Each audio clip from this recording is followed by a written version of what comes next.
दर्शकगण और मेरे प्यारे प्यारे दोस्तों, आज मैं आपके सामने एक कहानी लेकर प्रस्तुत हुआ हूँ जिसका शीर्षक है गुरु जी के 3 वचन। एक बार की बात है, एक राजा था। उसके दरबार में एक दिन एक सन्यासी आए और कहा, मैं आपसे 3 बात कहना चाहता हूँ। राजा ने उनका आदर सत्कार किया और कहा, ठीक है, बोलिए। उन्होंने कहा कि हमारे घर पर आए हुए कोई भी अतिथि को आदर सत्कार किए बिना जाने देना नहीं चाहिए। दूसरा, भ्रमण करने जाना चाहिए। और तीसरा, कोई कार्य सोचे बिना नहीं करना चाहिए। राजा ने उसके अगले ही दिन गुरु जी के 3 बातें अमल करनी शुरू कर दी। सुबह वो जब नगर भ्रमण करने निकला, वेश बदल के नगर भ्रमण करने निकला, तभी उसे एक महिला की रोने की आवाज़ आई। वह उस बाजू गया और उससे पूछा, आप रो क्यों रही है? उसने कहा, 7 दिन में राजा मरने वाला है। महिला ने कहा, बाद में राजा ने कहा, कृपया आप बताने की कोशिश करेंगे वो किससे मरने वाले हैं?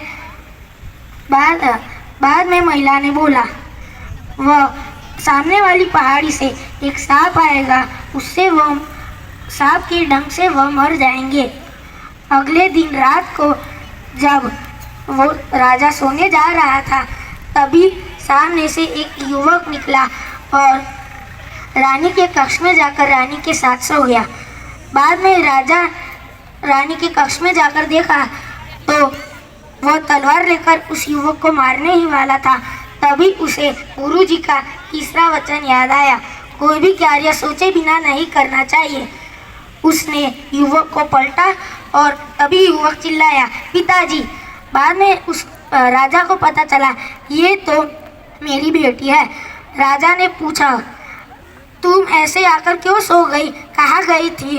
बेटी ने बोला, मैं भेष बदलकर शिकार पर गई थी और मैं बहुत थक गई थी, इसीलिए मैं ऐसे ही सो गई। अगले दिन राजा को गुरुजी का 3रा वचन याद आया। राज दरबार में उसने सभी सिपाहियों से आदेश दिया कि पहाड़ी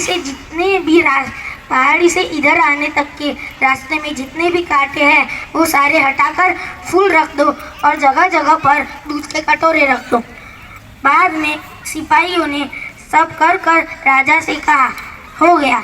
अगले दिन 7वें दिन जब सांप आया, तब वह झूमते हुए राजा के कक्ष तक पहुंचा।